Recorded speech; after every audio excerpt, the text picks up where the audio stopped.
Hi sexy, come and watch till the end. In the first season of You, New York bookshop manager Joe Goldberg obsesses with promising writer Guinevere Beck. He follows her and messes with her life to get close and date her. Joe's love at first sight with Beck is strange. He fantasizes about being with her and justifies his bad actions for love. Joe sneaks into Beck's room and observes her all day. Joe miraculously saves Beck as she falls over the railway tracks inebriated. When she gets a new phone, he snatches it to listen to her. Beck's on and off lover Benji is the first major obstacle to Joe capturing Beck's heart. Joe attacks Benji and locks him in his shop's book vault because he is a jerk. Joe murders Benji because he sees no way out. He burns Benji's corpse to make it appear like he fled away. Joe and Beck start dating when Benji dies, but another issue arises. Beck's closest buddy Peach is enamored with Beck and distrusts Joe. She manipulates Beck. Joe smashes Peach in the head with a rock and leaves her for dead out of rage. Joe's Peach survives. Peach is still skeptical that Joe assaulted her. She invites Beck to her family's house for a vacation and intends to move to Paris with her. Beck rejects the offer and departs the mansion after realizing Joe was correct about Peach's manipulation. Joe murders Peach and claims she killed herself because she was depressed. Joe and Beck can finally be together without Peach's interference. For many months, Beck becomes increasingly distant and secluded, making Joe envious and possessive. Joe then murders Beck. 4 months later, Beck's locker book is popular. Dr. Nikki, who was set up, is arrested clearing Joe. Just when it appears like Joe would get away with all his sins, his ex-girlfriend Candace comes up, alive and well, to speak about what they never concluded. Joe's ex-girlfriend Candace's whole story is revealed in You Season 2. After fighting about Candace's affair, Joe accidentally smacks her in the head. Joe covers Candace's corpse and flees. After being buried alive, Candace awakens. She asks police to arrest Joe, but they refuse. Candace must take retribution by ruining Joe's life and ensuring he never abuses another woman. Joe hides in Los Angeles when Candace returns. He kidnaps Will Bettelheim and steals his identity. He moves in and works at a Navran's book section. Joe releases the genuine Will Bettelheim from the book vault if he keeps silent. This shows him he is improved. Love Quinn, a rich Navran family widow, swiftly becomes Joe's new love. Love, unlike Beck, commits to Joe from the start. Joe is concerned that Love will end up in the same place as Beck. Thus, he is reluctant to continue the connection. Joe finally caves in and begins a relationship with Love. Love's dependence on her twin brother, 40, makes their connection difficult. 40 is a recovered addict from a trust fund. He aspires to be a renowned writer and filmmaker but lacks the desire and talent. Joe will soon assist 40 draft the screenplay for his next movie, based on Guinevere Beck's novel. To make 40's life even worse, Love's twin brother begins dating Amy, Joe's ex-girlfriend Candace. Candace confides in Love that Joe is hazardous. Unfortunately, Love believes Joe that Candace is simply a psychotic ex-girlfriend who wants revenge. Joe also befriends Ellie, his new adolescent neighbor.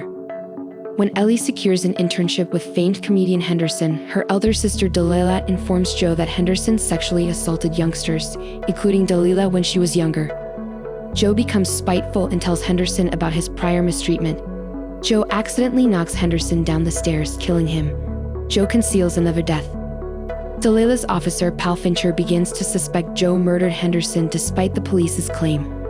Delilah searches Joe's apartment for evidence, so Joe locks her in his book vault. Joe wants to liberate Delilah and leave the country with Love to avoid orphaning Ellie. Next morning, Joe discovers Delilah dead in the book room. Candace locks Joe inside and contacts Love to prove Joe is a murderer when she arrives. Candace's plot fails when Love kills her and tells Joe she murdered Delilah to preserve Joe's secret and prevent him from running away. Love then states that when she and 40 were kids, she murdered their au pair and that she has been manipulating Joe all season to make him fall in love with her, as Joe did to Beck in the first season. Joe considers murdering her over this. Love informs him she is pregnant, so Joe tries loving her again to be with his kid. Love forgives Joe, but 40 doesn't. He holds Joe at gunpoint and confronts them. Officer Fincher shoots and kills 40.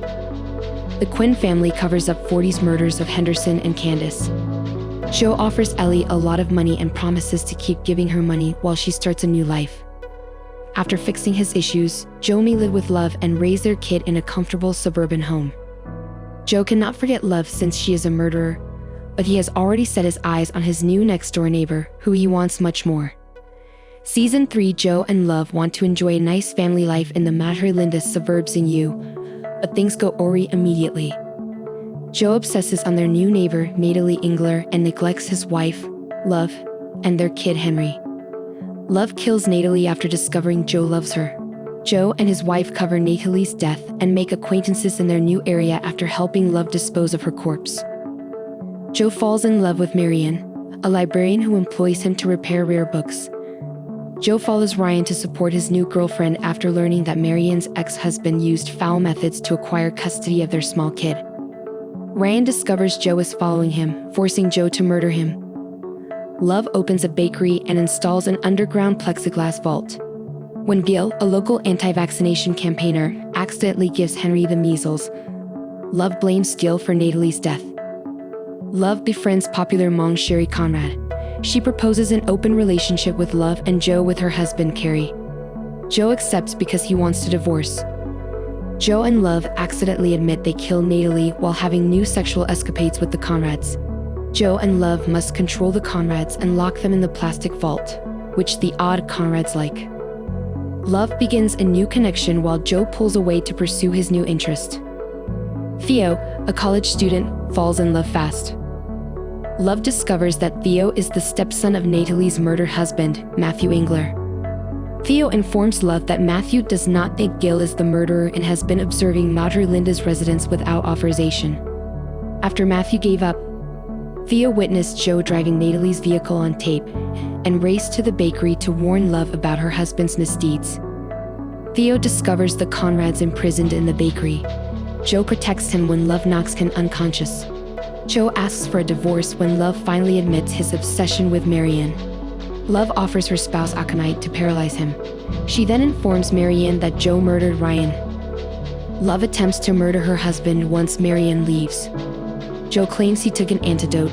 He kills Love, blames her for Madre Linda's murders, and destroys their home. Sherry and Carrie emerge from the vault stronger than ever. Matthew and Theo reconcile, and Joe leaves Henry with Dante and travels to Paris to find Marianne. The end. See you later, sexy.